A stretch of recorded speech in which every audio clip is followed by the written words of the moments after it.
មនុស្សនាសម័យបុព្វកាលគឺបានបង្កើតជាមួយនឹងរឿងព្រេងកថានិទានមួយចំនួនដែលនិយាយអំពីសត្វយក្សនៅក្រោមទឹកនៃមហាសមុទ្រដោយពឹងផ្អែកទៅលើការមើលឃើញរបស់ពួកគេនិងបន្តនិទានចេញពីមាត់មួយទៅមាត់មួយរហូតក៏បានរាលដាលខ្ល้ายទៅជាជំនឿនិងការផ្សព្វផ្សាយពាក្យចចាមអារាមពាសពេញពិភពលោកទោះបីជាការមើលឃើញរបស់មនុស្សនាសម័យនោះគឺមិនមានអំណាចគ្រប់គ្រាន់ក៏តែនៅពេលបច្ចុប្បន្ននោះគឺអ្នកវិទ្យាសាស្ត្រគឺបាន confirm ថាអ្វីដែលពួកគេបានមើលឃើញនោះគឺមិនមែនគ្រាន់តែជាការកុហកនោះទេគឺវាសុទ្ធសឹងតែផ្អែកចេញពីបទពិសោធន៍នៃការមើលឃើញក៏ដូចជាអ្វីដែលពួកគេបានឆ្លងកាត់ផងដែរគាត់ថាមនុស្សនាពេលសម័យនោះគឺមិនមានជាមួយនឹងបច្ចេកវិទ្យាក៏ដូចជាយល់ដឹងអំពីវិទ្យាសាស្ត្រនៃជីវៈចម្រុះនៃមហាសមុទ្រតែប៉ុណ្ណោះដោយនេះគឺមានន័យថារាល់រឿងព្រេងដែលយើងបានធ្លាប់ដឹងធ្លាប់ឮអំពីមហាសមុទ្រនៃសត្វយក្សទាំងអស់នោះគឺជាការពិតឬមួយយ៉ាងណាមើលវីដេអូមួយនេះដល់ចប់អ្នកទាំងអស់គ្នានឹងដឹងចម្លើយអំពីសំណួរដែលបានចោទសួរនៅដើមវីដេអូនេះចាំបាទអ្នកទាំងអស់គ្នាត្រៀមខ្លួនរួចហើយយើងទៅមើលជាមួយនឹងសត្វយក្សទី1ទាំងអស់គ្នាដែលគេឲ្យឈ្មោះថា Kraken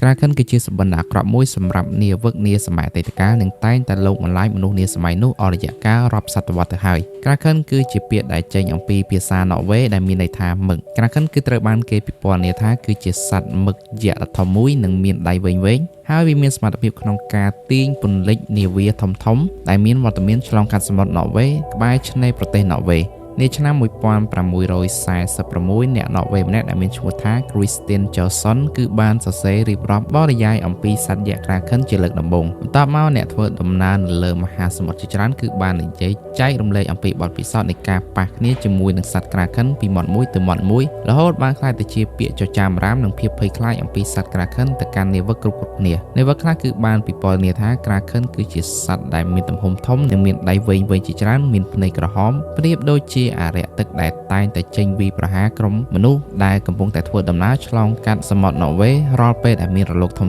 ៗមានមេឃងងឹតខ្លាំងនិងចុះអាប់ក៏ប៉ុន្តែទោះបីយ៉ាងណាក៏ដោយនាវិកនាសម័យនោះគឺមិនទាន់មាននរណាម្នាក់អាចនិយាយពីពណ៌នាអំពីរូបរាងរបស់ Kraken ឲ្យបានជាក់លាក់និងប្រាកដប៉ុន្មាននោះទេរហូតអូសបន្លាយជាងមួយសតវត្សក្រោយមកពោលនៅក្នុងឆ្នាំ1753អភិបាលសាសនាដៃនម៉ាក់ម្នាក់ដែលមានឈ្មោះថា Paul Popidian គឺបានពិពណ៌នាយ៉ាងច្បាស់អំពីសត្វយក្ស Kraken ថាគឺជាអំបូរនៃបិសាចមឹកយក្សសមុទ្រដែលមានប្រវែងប្រមាណជាង10ម៉ែត្រនិងមានវត្តមានរស់នៅក្រោមមហាសមុទ្រដ៏សែនជ្រៅនាសម័យនោះមនុស្សមិនទាន់មានការយល់ដឹងអំពីសត្វសមុទ្របានច្រើននោះទេដូច្នេះហើយអ្វីដែលពួកគេមើលឃើញគឺត្រូវបានបំផុសទៅជាជំនឿបែបបិសាចបែបរឿងព្រេងអាថ៌កំបាំងទៅតាមអ្វីដែលពួកគេបានយល់ដឹងហើយណាមួយធម្មជាតិរបស់មនុស្សយើងគឺតែងតែមាននៅការបញ្ចេញបញ្ចូលនិងបន្ថែមបន្ថយសាច់រឿងនៅពីលើរហូតធ្វើឲ្យសាច់រឿងដំបូងមកវិញគឺត្រូវបានបាត់បង់មានន័យថាសាច់រឿងដំបូងអាចនឹងឃើញជាមួយនឹងមឹកយក្សក៏ពិតមែនក៏ប៉ុន្តែស្ថានភាពដែលពួកគេយកទៅពិពណ៌នាបន្តទៀតនឹងអាចបន្ថែមថាសាច់រឿងមួយនឹងគឺសត្វយក្សដែលពួកគេបានឃើញនឹងមានដៃវែងជាងមុនមានភ្នែកក្រហមឬក៏ទាញជាមួយនឹងទូករបស់គេជាដើមដែលជាក់ស្ដែងសាច់រឿងពិតប្រាកដហ្នឹងគឺវាមិនដូចនៅអ្វីដែលពួកគេបាននិយាយអូខេសរុបជារួមខាងវិទ្យាសាស្ត្រគឺបាន confirm ថាសារ៉ាប់ Kraken មួយនេះគឺវាគ្រាន់តែជា giant sphere ដែលមនុស្សនាសម័យនោះមិនតាន់យល់ដឹងតែប៉ុណ្ណោះក៏ប៉ុន្តែមែនទែនទៅសារ៉ាប់មឹកយក្សមួយនេះគឺវាមានលក្ខណៈដូចនឹងអ្វីដែលមនុស្សនាសម័យនោះបាននិយាយដែលមានន័យថាមឹកយក្សគឺវាអាចមានប្រវែងដល់ទៅជាង10ម៉ែត្រឯណោះដែលមានភ្នែកធំៗដូចជាក្របបាល់មានប្រវែងដៃនឹងគឺវែងៗហើយមានជាមួយនឹងកម្លាំងអាចស្រូបទាញរបស់ធំបានអញ្ចឹងហើយគឺអាចនិយាយបានថា Kraken ហើយនឹង Giant Sphere នឹងគឺជាសត្វតែមួយដែលមនុស្សនាសម័យនោះគឺបានឃើញតែប៉ុណ្ណោះ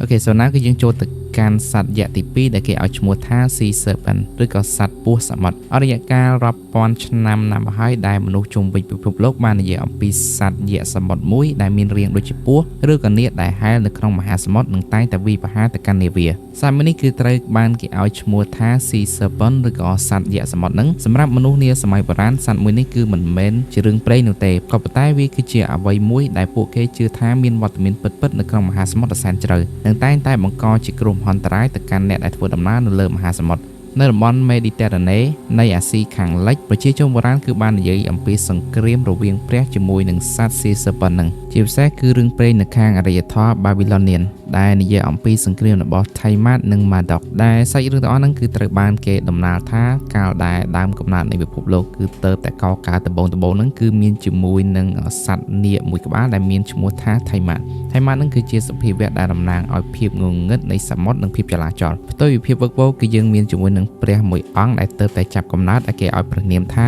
Marduk ដែលជាអ្នកបង្កើតជាមួយនឹងពិភពលោកថ្មី ដែលជាហេតុធ្វើឲ្យថៃម៉ាតនឹងគឺមានការខឹងក៏ព្រោះតែនាងនឹងគឺមើលឃើញតែសកម្មភាពទាំងអស់ហ្នឹងគឺបានធ្វើឲ្យអំណាចរបស់ខ្លួនគឺកាន់តែអន់ថយជាងមុនហើយដូចនេះហើយគឺនាងបានបញ្ជូនជាមួយនឹងកងទ័ពជាច្រើនឲ្យទៅធ្វើសង្គ្រាមជាមួយនឹងព្រះទាំងអស់នៅក្នុងលោកក៏ប៉ុន្តែគឺមិនមានជាមួយនឹងព្រះអង្គណាហ៊ានតទល់ជាមួយនឹងថៃម៉ាតនោះទេលើកលែងតែព្រះវ័យក្មេងដែលទៅតែចាប់កំណត់ដែលមានឈ្មោះថាម៉ាដុកនឹងនៅក្នុងសង្គ្រាមមួយហ្នឹងគឺម៉ាដុកគឺបានធ្វើការយកឈ្នះជាមួយនឹងថៃម៉ាតដែលបានបាញ់ជាមួយនឹងព្រួញជាប់ជាមួយនឹងបេះដូងរបស់នាងនិងក្រោយមកគឺបានកាត់ខ្លួននាងជាពីរដោយផ្នែកខាងលើហ្នឹងគឺបានខ្លាយទៅជាមេឃហើយផ្នែកខាងក្រោមគឺបានខ្លាយទៅជាផែនដីហើយចំណែកឯឈាមជាមួយនឹងឆ្អឹងរបស់នាងហ្នឹងក៏បានខ្លាយទៅជាសមុទ្រនាពេលបច្ចុប្បន្ននេះអានេះវាក៏ជារឿងព្រេងមួយក្នុងចំណោមរឿងព្រេងកថាជាច្រើនទៀតដូចជា Levantan Tananim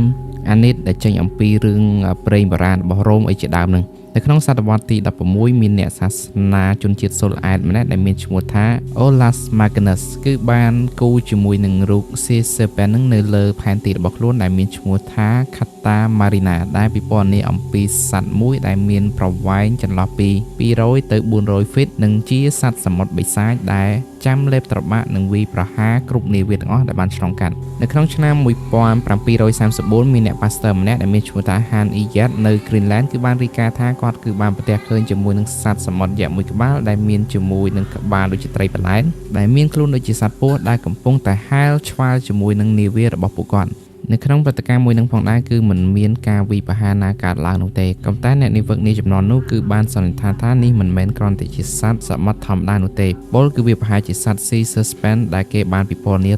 គ្នានឹងឯងបើយើងស្ដាប់មើលទៅបានន័យថា Sea Serpent នឹងវាជាឧទាហរណ៍មួយនៃរបៀបដែលមនុស្សបានយល់ច្រឡំអំពីធម្មជាតិនៃសត្វសមុទ្រមិនខុសអំពីក្រាខិនប្រមាណទេអ្នកស្រាវជ្រាវមកពី R.L. Frank គឺបានសរសេរអត្ថបទមួយនៅក្នុងឆ្នាំ2016នៃទស្សនាវដ្តីមួយដែលមានចំណងជើងថា International Journal of Maritime History គឺបានបកស្រាយថាការមើលឃើញ Sea Serpent នេះជាច្រើនករណីវាគ្រាន់តែជាការភ័ន្តច្រឡំរបស់មនុស្សនាសម័យនោះតែប៉ុណ្ណោះជួនកាលទៅអ្វីដែលមនុស្សនាសម័យនោះបានមើលឃើញវាគ្រាន់តែជាសត្វត្រីបលានដែលកំពុងតែជាប់សំណាញ់នៃសត្វដែលបណ្ដាលឲ្យសត្វទាំងនោះគឺមានការភ័យខ្លាចនិងហែលបុកជាមួយនឹងអ្វីៗដែលនៅចំពោះមុខវាតែប៉ុណ្ណោះព្រោះមែនតើយើងដឹងហើយថាត្រីបលានមួយក្បាលគឺវាមានទំហំធំស្រាប់ទៅហើយតែចម្លែកអីនៅពេលដែលវាជាប់ជាមួយនឹងសំណាញ់វាធ្វើឲ្យខ្លួនរបស់វាកាន់តែវែងជាងនឹងនិងមើលទៅកាន់តែមិនប្រក្រតីជាងនឹងដែលបណ្ដាលឲ្យមនុស្សនាជំនាន់នោះគឺមានការភ័ន្តច្រឡំជាមួយនឹងសត្វត្រីបលានជាប់សំណាញ់ជាមួយនឹង Sea Serpent នឹងឯងណាគឺយើងចូលទៅកាន់ទី3គឺ Skyla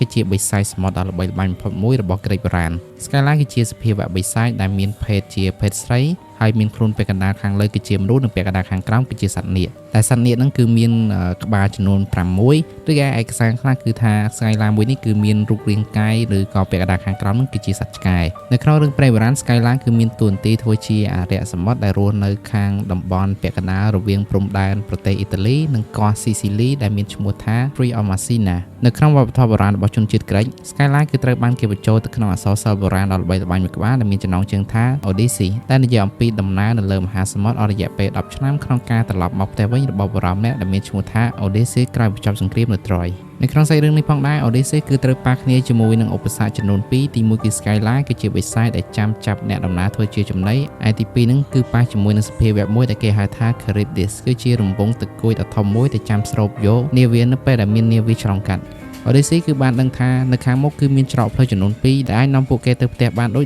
គ្នាគាត់ថាច្រកផ្លូវនីមួយៗគឺមានជាមួយនឹងឧបសគ្គខុសៗគ្នាផងដែរដែលតម្រូវឲ្យពួកគេនឹងគឺត្រូវការពលីជីវិតគាត់ថាការពលីនេះគឺមនុស្សទីឬក៏ច្រើនគឺអាស្រ័យទៅលើការជ្រើសរើសរបស់ Odysseusក្រោយការពិចារណាដ៏លំបាក Odyssey គឺបានជ្រើសរើសឆ្លងកាត់ផ្លូវទៅរក Skyla ព្រោះថាបើសិនជាជ្រើសរើសផ្លូវទៅកាន់ Charybdis ជាលទ្ធផលពួកគេមួយនាវាគឺអាចនឹងត្រូវបានស្លាប់ទាំងអស់គ្នាតែបើជួប Skyla Odyssey គឺអាចចរចាពលីជីវិតតិចតួចបំផុតក្នុងការបន្តដំណើរទៅមុខទៀតដោយមិនមានការបាត់បង់នូវជីវិតច្រើនជាលទ្ធផលនៃការប្រឈមមុខជាមួយនឹង Skyla Odyssey គឺបានចរចាសុំបន្តដំណើរទៅមុខទៀតដែលសមាជិករបស់ខ្លួនចំនួន6នាក់ធ្វើការពលីជីវិតទៅកាន់ Skyla ដើម្បីជាការដោះដូរក្នុងការបន្តដំណើរទៅមុខទៀតជាលទ្ធផលគឺទទួលបានការយល់ព្រមអំពី Skyla អូខេនេះក៏ជាសាច់រឿងតូចមួយនៅក្នុងសភៅរឿងពេញរបស់គេតែប៉ុណ្ណោះមែនតើ Skyla គឺជាវិស័យក្នុងរឿងព្រេងកថាមែនពិតតែបើធៀបជាមួយនឹងជីវិតពិតនាងគឺត្រូវបានគេប្រៀបប្រដូចទៅនឹងសត្វសមុទ្រមួយដែលមានឈ្មោះថា Giant of Fish តែគេជឿថាសត្វមួយហ្នឹងគឺបាននាំសារអំពីគ្រោះធម្មជាតិមកកាន់មនុស្សយើងជាទូទៅសត្វមួយក្បាលនេះគឺរស់នៅក្រោមបាតសមុទ្រដ៏សែនជ្រៅហើយបើកាលណាវាលេចវត្តមានឡើងនៅលើផ្ទៃទឹកនៃតំបន់ណាមួយហើយនោះច្បាស់ណាស់តំបន់នោះគឺនឹងមានរលកស៊ូណាមិជាមិនខានអូខេឥឡូវគឺយើងចូលទៅដល់សត្វយក្សទី4ដែលគេឲ្យឈ្មោះថា Fastidicolon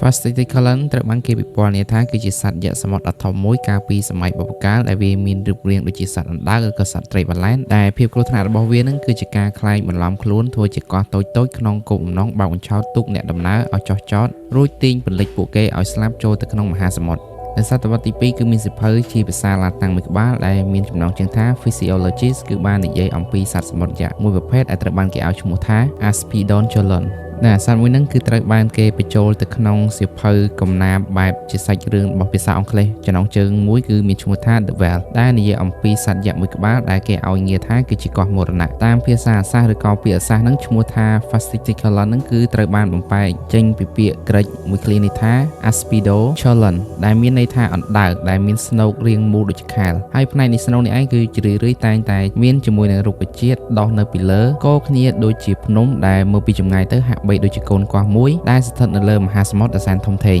តែយ៉ាងណាវិញកូនកោះតូចមួយនេះឯងគឺតែងតែឆក់យកអាយុជីវិតរបស់មនុស្សរាប់រយរាប់ពាន់នាក់តាមរយៈការប្រលិចទូករបស់នាវាខណៈដែលពួកនាវិកទាំងអស់ហ្នឹងគឺឈប់ចតនៅលើកោះដែលមិនដឹងអំពីប្រភពមួយនេះបើទោះបីវាគ្រាន់តែជារឿងព្រេងក៏ដោយក៏ប៉ុន្តែខាងផ្នែកវិទ្យាសាស្ត្រវិញគឺបានបញ្យល់ថារឿងព្រេងដែលមនុស្សបានលើកឡើងយកមកនិយាយបែបនេះគឺវាអាចចេញមកពីការមើលឃើញរបស់មនុស្សនាសម័យនោះយ៉ាងពិតប្រាកដគាត់ថាពួកគេគឺមិនច្បាស់ថាជាអ្វីឲ្យពិតប្រាកដគាត់តែកាត់ន័យនឹងនិយាយតគ្នាពីមាត់មួយទៅមាត់មួយរហូតការនិយាយទាំងអស់ហ្នឹងគឺវាបន្តទៅជាការបញ្ចេញបញ្ចូលបន្ថែមហើយបន្តិចម្ដងវាក៏คล้ายទៅជារឿងព្រេងនឹងឯងហើយបើសិនជាឲ្យអ្នកវិទ្យាសាស្ត្រធ្វើការវិភាគនៅសត្វដែលមនុស្សនាសម័យនោះបានមើលឃើញធៀបជាមួយនឹងសត្វឥឡូវហ្នឹងអាចនិយាយបានថា Fasciculum ហ្នឹងវាគ្រាន់តែជាត្រីបាឡែនដ៏ធំមួយតែប៉ុណ្ណោះជាធម្មតាត្រីបាឡែនគឺវាមានទំហំដល់ទៅ30ម៉ែត្រនិងមានទម្ងន់ដល់ទៅ100តោនឯណោះហើយជាធម្មតាត្រីបាឡែនដែលវាមានវ័យចំណាស់ហ្នឹងខ្លួនរបស់វាគឺតែងតែមានជំនន់ស្លែកកាន់នៅលើខ្លួនខណៈដែលវាឡើងមកលេងនៅលើផ្ទៃទឹកហ្នឹងអាចនឹងមើលពីចម្ងាយទៅដូចជាកូនកោះដែលកំពុងតែអណ្ដែតនៅលើមហាសមុទ្រដែលជាហេតុធ្វើឲ្យមនុស្សនាសម័យនោះគឺមានការយល់ច្រឡំដោយខ្លួនមិនមានជាមួយនឹងបច្ចេកវិទ្យាផងបូកផ្សំជាមួយនឹងមិនមានចំណេះដឹងខាងផ្នែកសមុទ្រនេះផ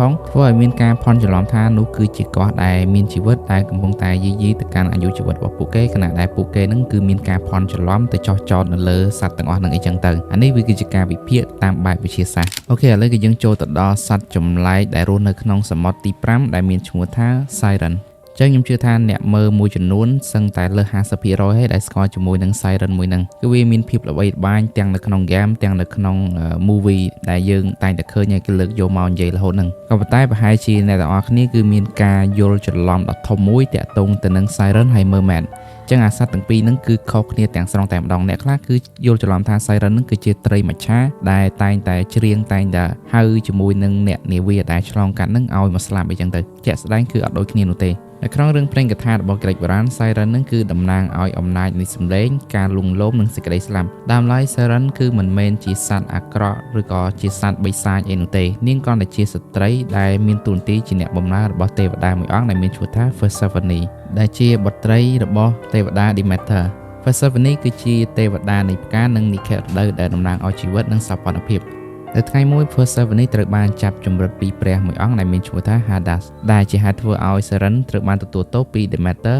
ក្នុងហេតុផលដែលពួកនាងគឺមិនបានការពារជាមួយនឹងបុត្រីរបស់ខ្លួនដែលហេតុនេះហើយ Demeter គឺបានបំលែងជាមួយនឹង Siren នឹងឲ្យក្លាយទៅជាស្ត្រីដែលមានជាមួយនឹងស្លាបមានជាមួយនឹងកញ្ចក់វែងៗដែលមើលទៅរូបរាងគឺមិនមែនជាមនុស្សធម្មតាទៀតទេការបំលែងទៅជាសត្វដែលមានស្លាបបែបនេះគឺមិនមែនគ្រាន់តែជាការដាក់ទោសនេះទេតែនេះគឺជា mission ដែលផ្ដល់ទៅឲ្យពួក Siren នឹងឲ្យហោះតាមរកកូនស្រីរបស់ខ្លួនត្រឡប់មកវិញបើមិនដូច្នោះទេពួកនាងគឺនឹងត្រូវបានសម្លាប់ពី Demeter អស់រយៈកាលរាប់ខែរាប់ឆ្នាំកន្លងទៅក្រោយពីមិនអាចស្វែងរកឃើញ Persephone បាន Siren គឺបានសម្រេចចិត្តថានឹងរស់នៅលើកូនកោះតូចៗមួយនៅលើសមុទ្រដើម្បីគេចចេញពី Demeter ហើយដោយសេចក្តីអស់សង្ឃឹមភាពសោកសៅនិងភាពឯកាពួក Siren គឺបានប្រើជាមួយនឹងសំឡេងរបស់ខ្លួននឹងក្នុងការច្រៀងបំបត្តិភាពទុក្ខព្រួយរបស់ខ្លួនដែលសំឡេងទាំងអស់ហ្នឹងគឺវាមានភាពពីរោះរណ្ដំដែលបានតាក់ទាញទៅកាន់អ្នកធ្វើដំណើរជិះឆ្លងកាត់នៅសមុទ្រដែលពួកនាងកំពុងតែរស់នៅហើយសំឡេងទាំងអស់ហ្នឹងគឺមិនមែនគ្រាន់តែជាសំឡេងធម្មតានោះទេវាគឺជាសំឡេងដែលធ្វើឲ្យអ្នកដែលបានស្ដាប់ឮហើយនឹងបាត់បង់ស្មារតីនិងវង្វេងវង្វាន់ដល់ថ្នាក់សូម្បីតែផ្លូវហ្នឹងគឺមិនមើលផងដែលជាហេតុធ្វើឲ្យនាវាទាំងអស់នោះគឺបានប៉ះទង្គិចជាមួយនឹងផ្ទាំងថ្ម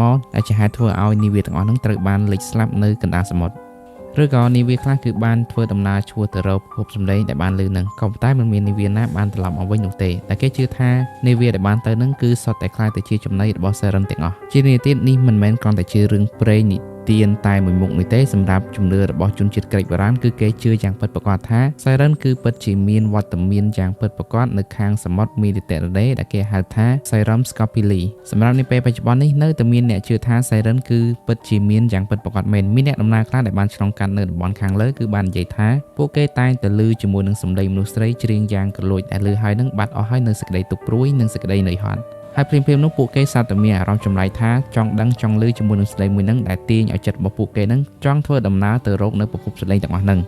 ឡូវបើយើងនិយាយតាមផ្នែកវិទ្យាសាស្ត្រវិញគឺគេបាននិយាយថា Siren នឹងគឺមិនមានភស្តុតាងថាជាសត្វពិតប្រាកដអីនោះទេ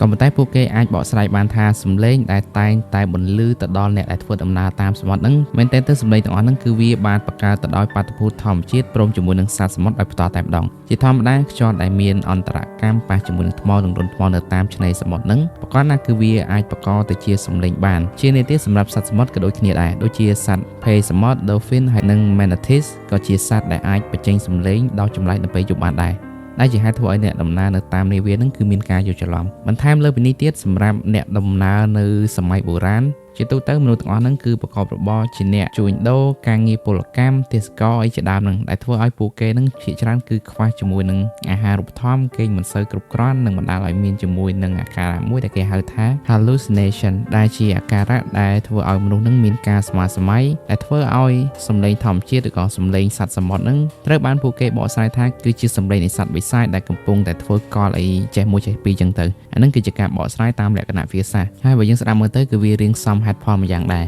អូខេអញ្ចឹងសម្រាប់ការបកស្រាយរបស់ខ្ញុំទៅលើប្រធានបទមួយនេះខ្ញុំគិតថាត្រូវបានបញ្ចប់ត្រឹមវិនាទីនេះហើយតែអ្នកនរគ្នាមានមតិយោបល់យ៉ាងណាដែរអាចចូលរួមខមមិននៅខាងក្រោមបាន and see you in the next video bye bye